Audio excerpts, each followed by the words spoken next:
Hello dear students, मैं विकास chemistry सभी बच्चों का प्रगति केमिस्ट्री क्लासेस के ऑनलाइन प्लेटफॉर्म पर हार्दिक स्वागत करता हूं। बेटा, जैसा कि आप लोगों को पता है, अपन इस प्रगति केमिस्ट्री क्लासेस के यूट्यूब चैनल पर लगातार वीडियो बना रहे हैं।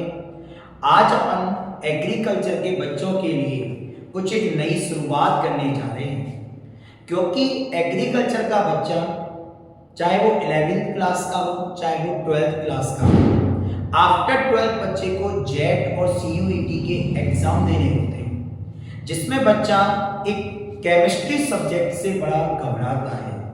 बेटा, अब आपको घबराना नहीं है, क्योंकि सब्जेक्ट कोई भी हो टफ नहीं होती।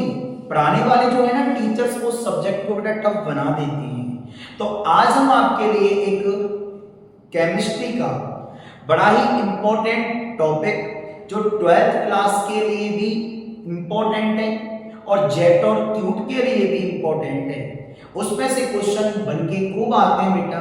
तो आज अपन उसको स्टार्ट करते हैं।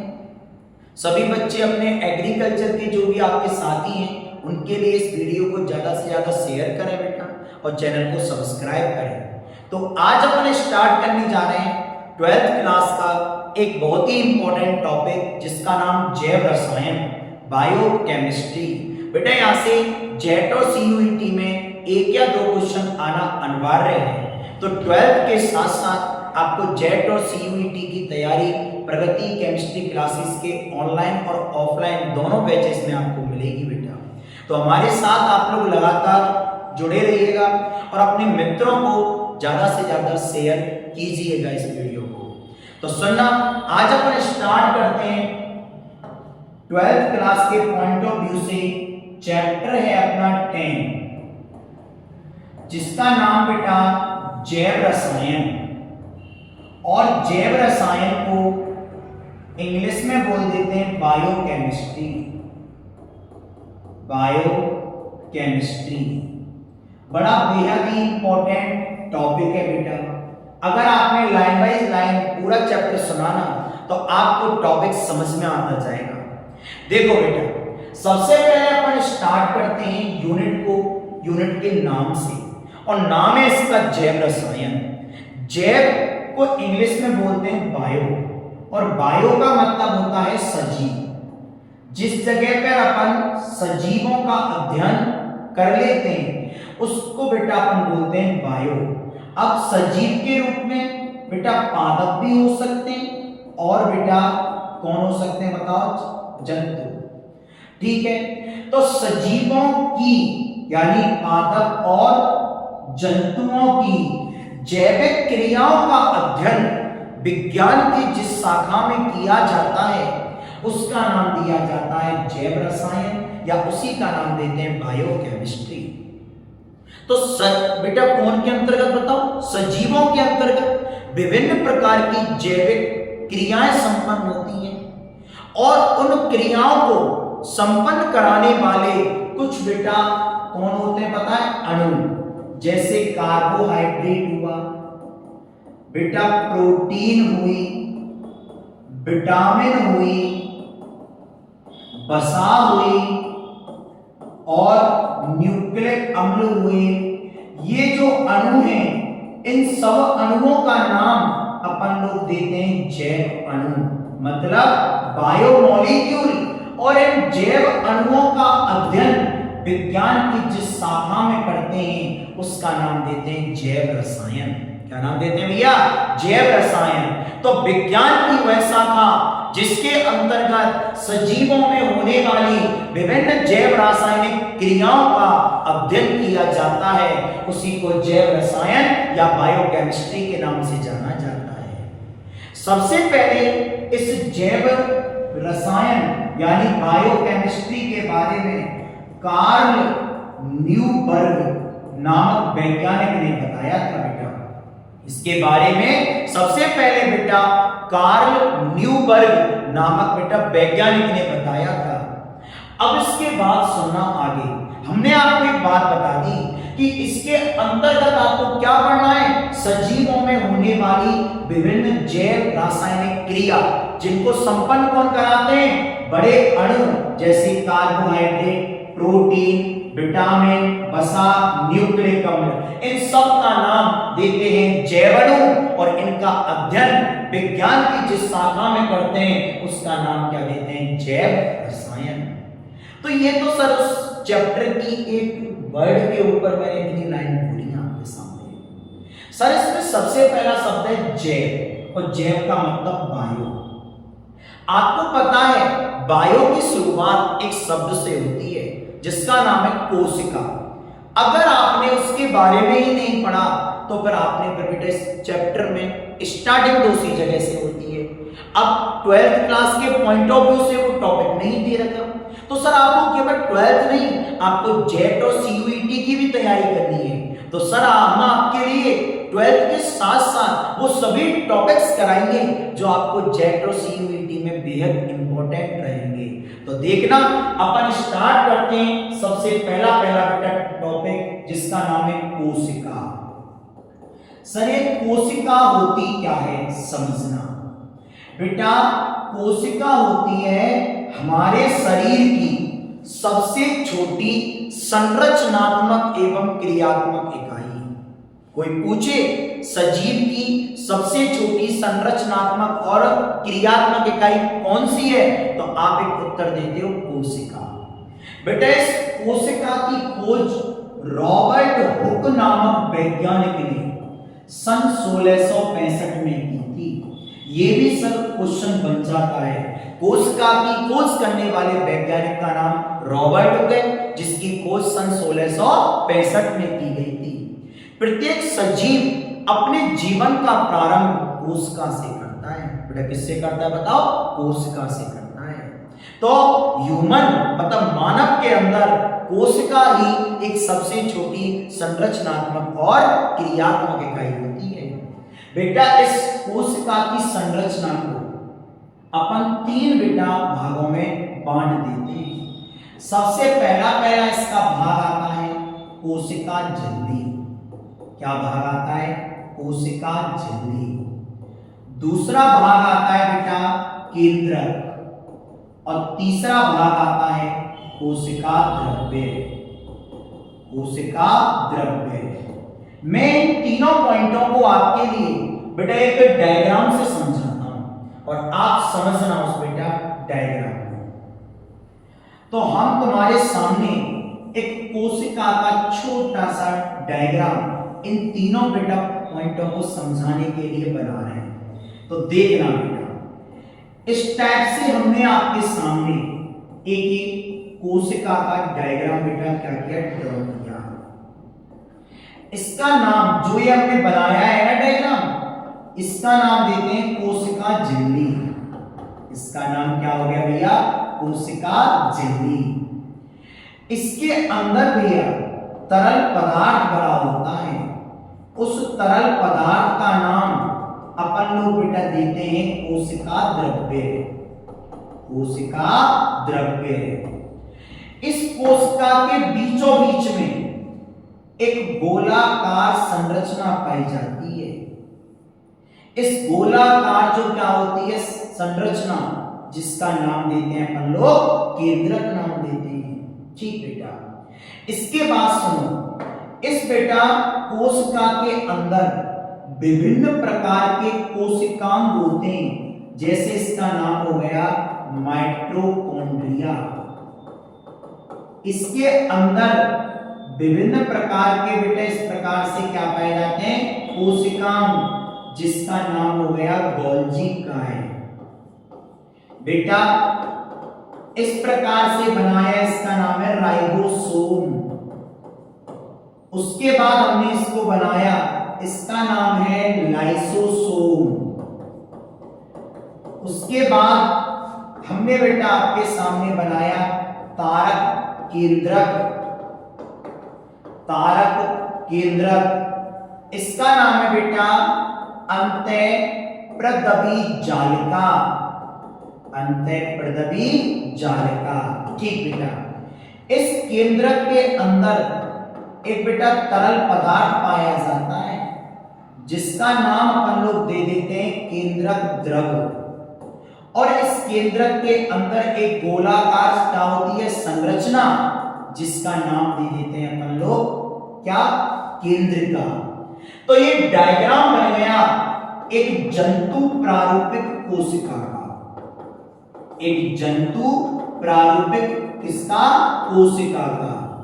इस डायग्राम के द्वारा अपन इन तीनों शब्दों की आपके सामने व्याख्या करते हैं। सबसे पहला शब्द आ रहा है कोशिका झिल्ली। क्या होती है कोशिका झिल्ली? कोशिका के चारों ओर पाई जाने वाली एक दोहरी झिल्ली होती है। दोहरी का मतलब जिसमें दो परत हो। देख लो बेटा, इसमें कितनी परत है, दो परतें।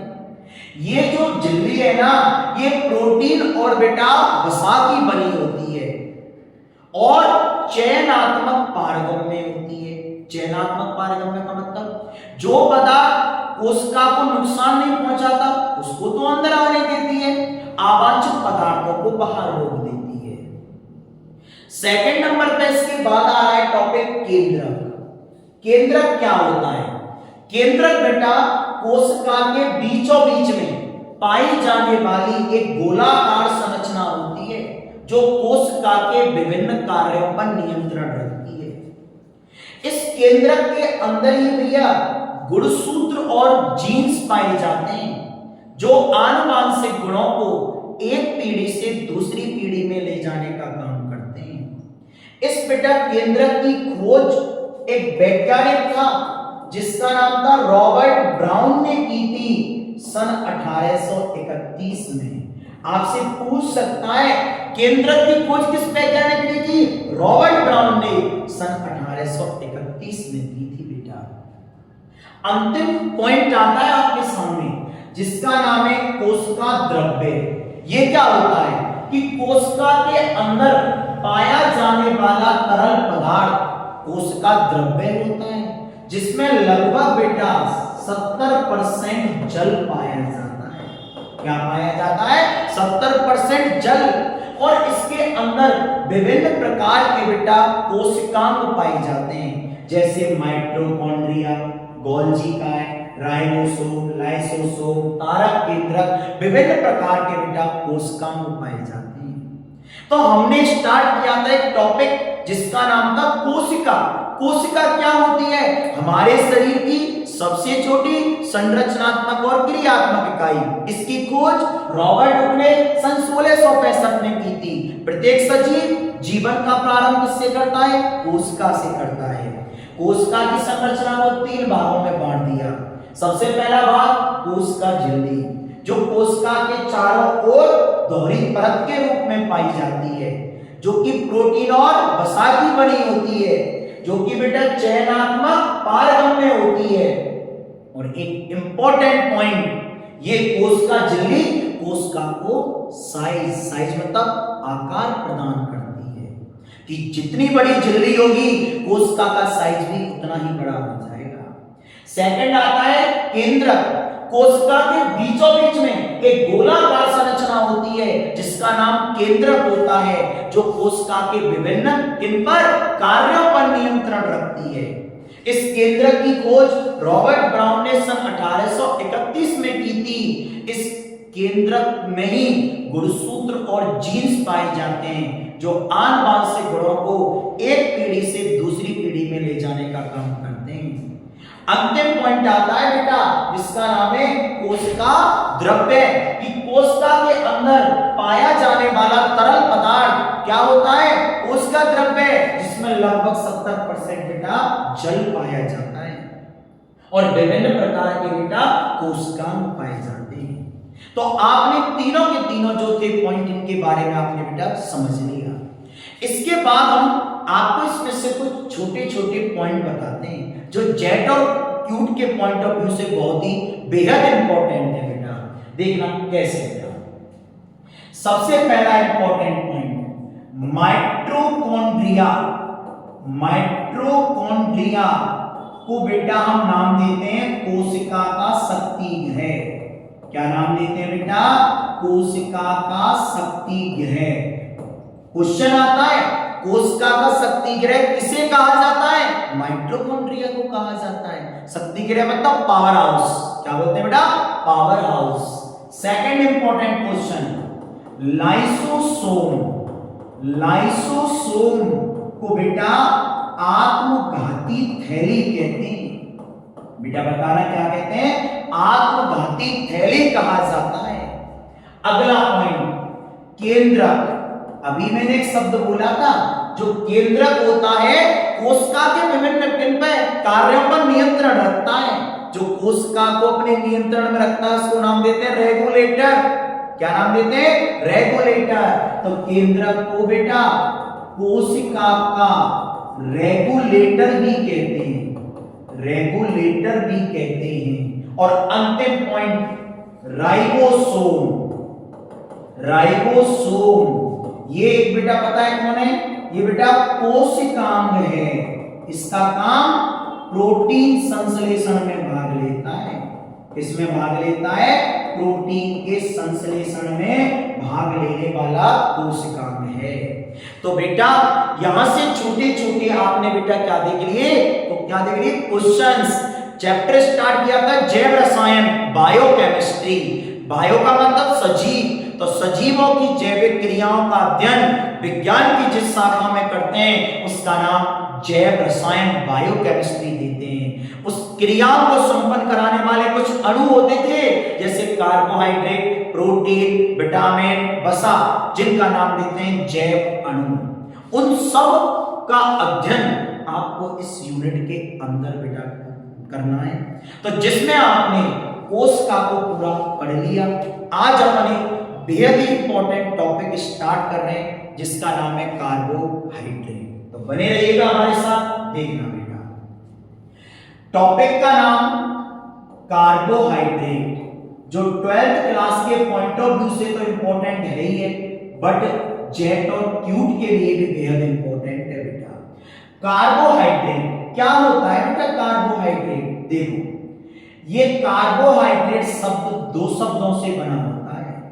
सबसे पहला शब्द आता है कार्बो और सेकंड शब्द आता है हाइड्रेट। जोड़ देंगे तो कार्बोहाइड्रेट। कार्बो का मतलब होता है बेटा कार्बन और हाइड्रेट का मतलब होता है बेटा जल। कार्बन का मतलब होता है सी, जल का मतलब होता है H2O। तो क्या बोलते हैं? अतः कार्बन के जल युक्त यौगिक, इन्हीं का नाम अपन लोग बताओ बेटा क्या देते हैं? कार्बोहाइड्रेट। कि जिन यौगिकों में कार्बन के साथ साथ जल उपस्थित होता है उनको कार्बोहाइड्रेट नाम दिया जाता है। आपसे पूछता है कोई भी कि कार्बोहाइड्रेट में कौन कौन से तत्व उपस्थित होते हैं, तो 3, एक कार्बन, एक हाइड्रोजन, एक ऑक्सीजन, तो CHO पाए जाते हैं। बेटा जेट में क्वेश्चन आता है कि कार्बोहाइड्रेट में हाइड्रोजन एवं ऑक्सीजन का अनुपात क्या होगा? तो देखो हाइड्रोजन 2 है, ऑक्सीजन 1 है, तो हाइड्रोजन व ऑक्सीजन का अनुपात 2:1 पाया जाएगा। आप हमारे साथ बने रहो, आपको टॉपिक इंपॉर्टेंट क्वेश्चन साथ के साथ सब कुछ आपको मिलते चलेंगे और आप भी बेटा सब टॉपिकों को, क्वेश्चंस को फेयर कॉपी में नोट साथ के साथ करते चलना। इसके बाद एक बेहद ही इंपॉर्टेंट आता है क्वेश्चन, कार्बोहाइड्रेट का सामान्य सूत्र क्या होता है? तो कार्बोहाइड्रेट का सामान्य सूत्र होता है CnH2O का होल है, या कई जगह पर CxH2O का होल बाई भी लिखा मिल जाता है। बात एक ही है बेटा। तो कार्बोहाइड्रेट का सामान्य सूत्र CnH2O का होल होता है और इस सूत्र के आधार पर अपन पहचान करते हैं कौन सा यौगिक कार्बोहाइड्रेट है और कौन सा यौगिक बेटा कार्बोहाइड्रेट नहीं है। तो आप हमारे साथ इस चैनल पर लगातार बने रहिएगा। एग्रीकल्चर के बच्चों, केमिस्ट्री से आपको घबराना नहीं है, केमिस्ट्री को इंटरेस्ट के साथ पढ़ना है। कोई भी अगर आपको समस्या आए आप हमसे सीधा फोन करके भी संपर्क कर सकते हैं। तब तक के लिए धन्यवाद।